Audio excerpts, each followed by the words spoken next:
Bagaimana hukumnya bila seorang laki-laki menikahi Nasrani? Maksudnya perempuan non-muslim, apakah perkawinannya sah? Apakah dia melakukan hubungan tidak atau berzina? Baik. Bagaimana dengan Nabi Nuh, Nabi Lut dan Asiyah, istrinya Fir'aun? Baik. Mari kita lihat, ini pertanyaan bagus sekali dan dikomparasikan dengan kisah yang berbeda dan kias yang berbeda. Pertama, larangan menikah beda agama itu jelas sekali. Quran surah kedua Al-Baqarah ayat 221, posisi paling kanan sebelah atas.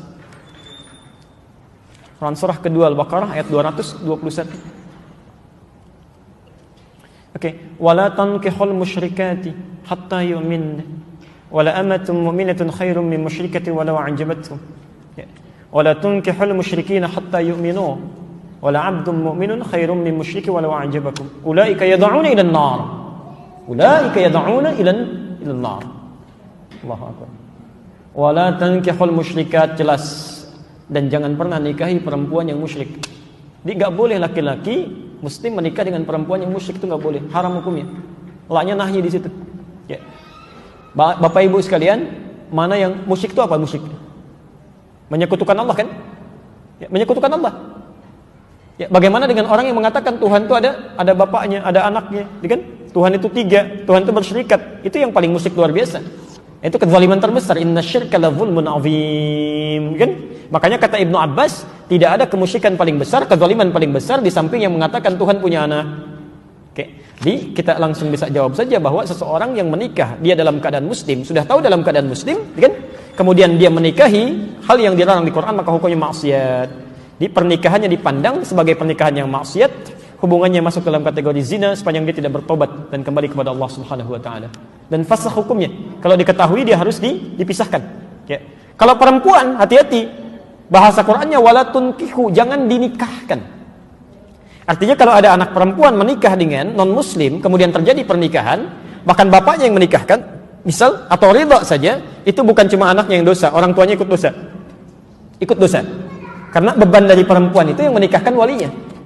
Jelas ya? Itu walinya, hati-hati ya, hati-hati. Adapun kasus dengan Nabi Nuh itu berbeda, lain halnya. Ya, beda. Anda harus bedakan antara muslim dengan muslimah yang bermaksiat. Lain gitu kan? Ya. Nabi Nuh dalam keadaan muslim, dia berislam dengan baik, dalam keadaan sebelumnya sudah berumah tangga. Ya, diangkat mendapat hidayah, diangkat ditetapkan sebagai seorang rasul. Ya. Sama, Nabi Muhammad SAW itu kan hanif sebelumnya. Khadijah juga demikian. Ketika Nabi Muhammad diangkat sebagai seorang rasul, ditetapkan, ngajak istrinya kan berdakwah. Itu sudah berumah tangga, sudah hanif sebelumnya. Maka diajak mau ikut. Nabi Ibrahim ketika menemukan Allah, tadinya kan mencari.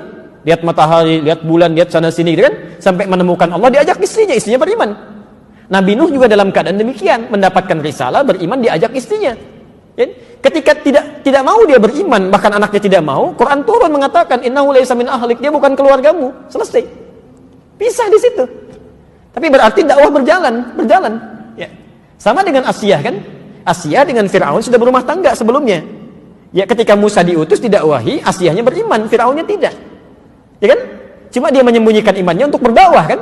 Dia ajak dan sebagainya. Ya, itu poinnya. Itu poinnya. Tapi kalau misalnya seseorang sudah beriman sebelumnya, sudah muslim, ya, dan dalam keadaan belum menikah, tidak boleh menikah dengan pasangan yang bukan muslim, itu tidak seiman. Dosa hukumnya. Dan bahkan, maaf bahasa Qur'annya, ulaika yad'una ilan nar. Nanti banyak madaratnya yang mengajak pada neraka. Hubungannya sudah salah, pandangannya sudah keliru, semuanya zina aja.